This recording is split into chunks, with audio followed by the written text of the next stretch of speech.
그 친구를 가해자나 너는 학폭의 피해자로 이 엄마가 어떻게 보면 또 만드는 것도 있잖아요. 그거는 모든 부모의 마음이지만 내가 그렇게 했을 때는 얘는 결국에는 자립심을 잃는 거거든요. 옛날에 저 회사 다닐 때도 애가 회사에 아파서 못 온다고 엄마가 전화를 한 사람도 있었어요. 회사원인데.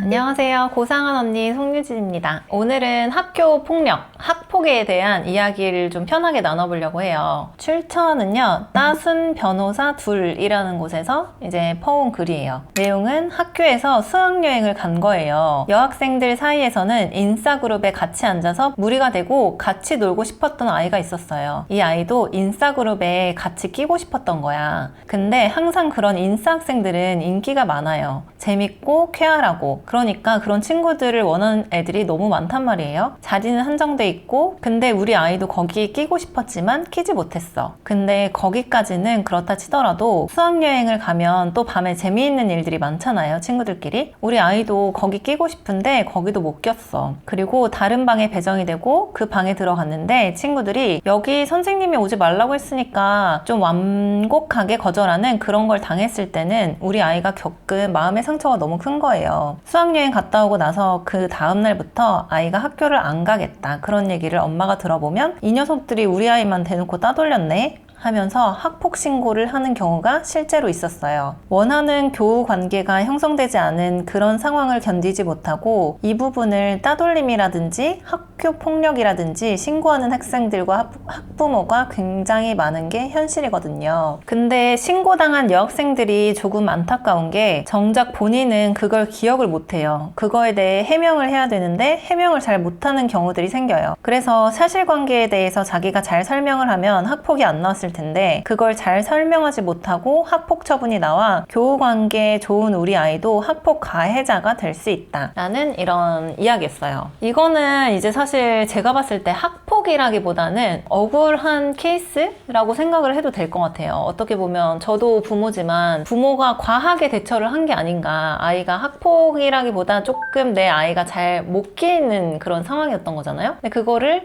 학폭까지 신고를 해서 이거를 좀 일을 키울 일이었나 싶기는 한 글인 것 같아요. 대표님도 어쨌든 네. 엄마잖아요. 네. 만약에 아이가 지금 따돌림 당하고 와가지고 내가 너무 힘들어, 나 학교 안 갈래라고 하면은 어떻게 하실 것 같으세요? 저는 이거를 학폭이라고 얘기하는 제 딸한테 학교 폭력이라고는 할 수 없다라고 얘기를 할 것 같긴 한데, 학교도 어떻게 보면 사회생활이잖아요. 그거를 시작하는 단체라고 생각하거든요, 학교라는 곳이. 그래서 그 안에서 우리 어렸을 때도 생각해보면 나도 끼기 위해서 노력하는 시절이 있었잖아요, 누구나. 나도 저 친구들이랑 잘 어울리고 싶어서 내가 조금 내성적이어도 되게 막 끌어올려서 밝은 척도 해서 껴보고, 이런 거를 배워야 얘도 잘 클 수 있다고 생각하거든요. 이거를 막 학폭이다라기보다는 좀 물어봤을 것 같아. 이 친구랑 친해지기 위해서 어떻게 했어? 뭐 이렇게 물어본다거나, 너가 혹시나 기다리고 있었던 건 아닌지, 저 친구가 나한테 말을 걸어주기를, 너 우리 같이 놀자 라고 하기를 기다리기만 한 건 아닌지, 너도 정말 다가가 봤는지, 다가가 보지 못했으면 그게 왜 다가가지 못했는지, 약간 그런 얘기를 더 좀 나눠 볼 것 같아요. 그 친구를 가해자나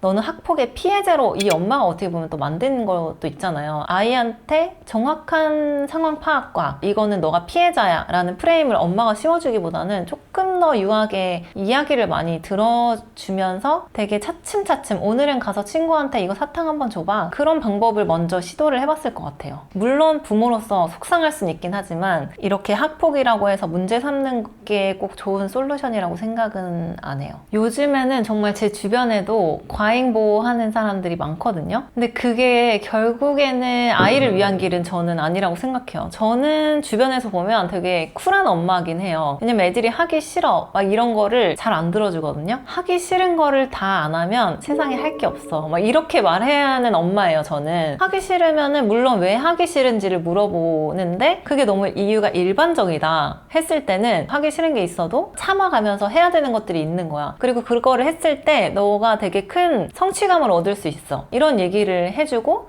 뭔가 되게 작은 상의라도 준다거나 이렇게 좀 하기 싫은 걸 했을 때 보상을 준다거나 이런 식으로 해결을 하던가, 그리고 아이가 그거를 하기 싫은 거를 해냈을 때 실제로 되게 기뻐하긴 하거든요. 되게 뿌듯해하고. 그러니까 그런 거를 좀 많이 경험을 하게 해주는 게 부모의 역할이라고 생각하는데, 우리 아이가 너무 소중하니까 그거는 맞아요. 나도 과잉보호 하고 싶죠. 얘가 하기 싫은 거 안 하게 해주고 싶고, 불편한 거 내가 차단시키는 게 가장 편하니까. 그거는 모든 부모의 마음이지만, 내가 그렇게 했을 때는 얘는 결국에는 자립심을 잃는 거거든요. 그러니까 저희 유치원에 12명이 있거든요. 그 중에 11명이 5살 때부터 6살 때까지 멤버는 고정이에요. 한 자리는 애들이 2달 했다가 그만두네, 한 달 했다 그만두네, 왔다 갔다 하는 자리인 거예요. 근데 꼭 왔다 갔다 하는 애들은 들어보면 유치원을 2번, 3번씩 다 옮긴 애들이더라고요. 그러니까 그거는 아이의 선택이라기보다는 부모가 아이가 뭔가 조금 불편하다고 했을 때 바로바로 그냥 수용을 하는 거예요. 그래, 그거 불편해? 너 그럼 유치원 바꿔버려.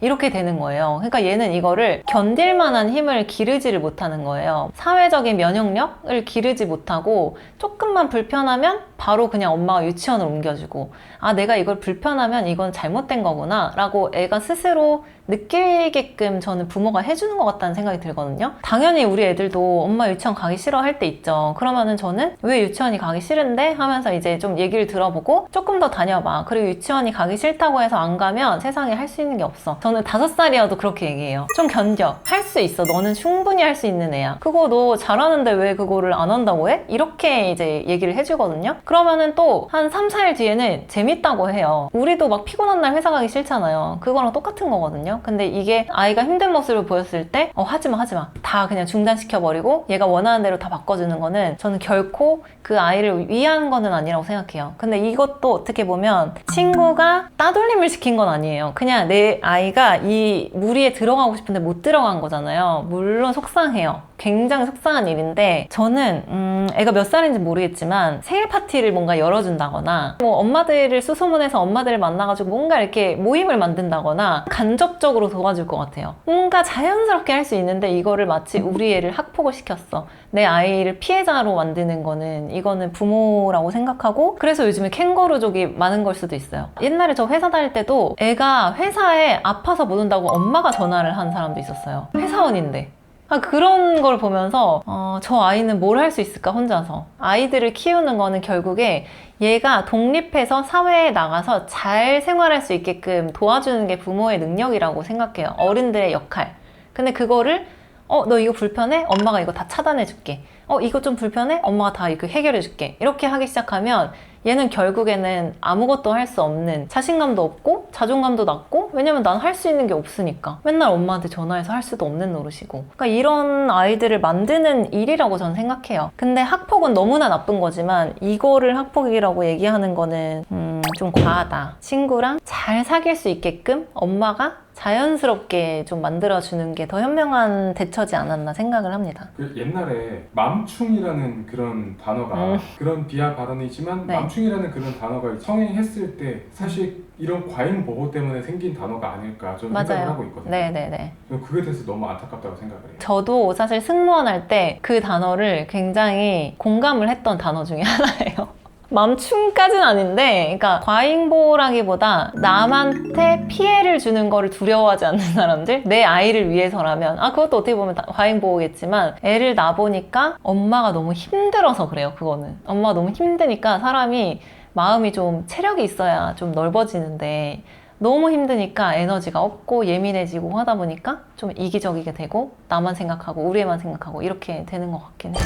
폭력 형태의 변화. 1980년에서 2000년대에는 말 그대로 물리적 폭력이 주를 이뤘음. 구타, 갈취 혹은 따돌림 등 물리적 폭력이 주를 이룸. 요즘에는 언어폭력, 사이버폭력, 사이버 따돌림이 주를 이룬다. 그러니까 과거의 학폭은 학교 폭력이라고 할 수 있는 그런 폭력이 많았다고 해요. 돈을 뺏는다거나 이런 정말 누가 봐도 이건 범죄다 싶은 그 정도는 해야 학폭이었던 그런 시대였다면, 요즘에는 좀 정신적인 폭력인 것 같아요. 카카오톡 따돌림, 사이버 스토킹을 한다거나 관계를 아이를 무기로 한 보이지 않는 그런 폭력인 것 같아요. 정신적으로 피폐해져서 정말 24시간 폭력이 계속되는 그런 디지털 폭력이라는 점. 그러니까 과거에는 그 영화 같은 데 보면은 이거 따라와 해가지고 이제 그런 일이 벌어졌다면 요즘에는 DM이라던가 디지털 기록이 남는 그런 폭력을 많이 한다고 해요. 이거는 저는 사실 잘 몰랐어요. 우리 때는 이런 게 없었기 때문에. 그래서 동시에 되게 빠르게 퍼질 수 있는 또 특징이 있고 무분별하게 퍼질 수 있는 그런 특징이 있다고 합니다. 그러니까 오늘은 학교 폭력, 학폭에 관한 얘기를 해봤는데요. 그 학폭에 부모가 어떻게 대처해야 되는지 뭐 이런 것도 같이 이야기를 해봤어요. 근데 부모가 너무 아이들의 사소한 싸움이나 사소한 갈등을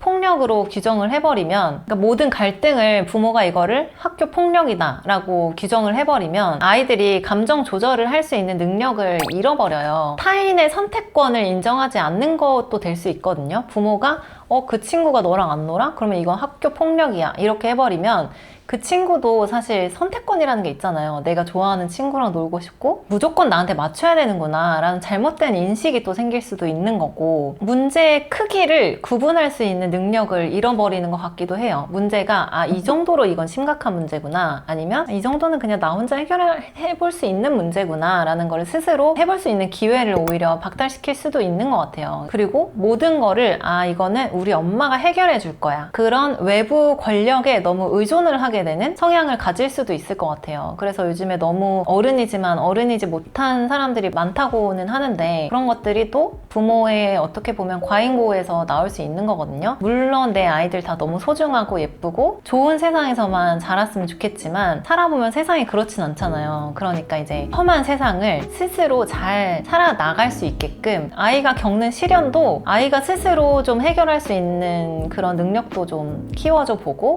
그렇게 했는데도 그게 좀 안 된다 했을 때는 부모가 조금 살짝살짝 간접적으로 개입을 하고, 아이를 과잉보호하는 거 저도 부모로서 과잉보호하고 싶지만 우리 아이를 위해서 조금만 참아주고 아이가 잘 자립할 수 있도록 이 험한 세상에서 상처를 받지 않게 하는 게 아니라 받더라도 그냥 나 혼자 단단하게 이겨낼 수 있는 아이로 만들어줄 수 있는 그런 부모가 되면 어떨까 하는 생각에 이 영상을 한번 찍어왔습니다.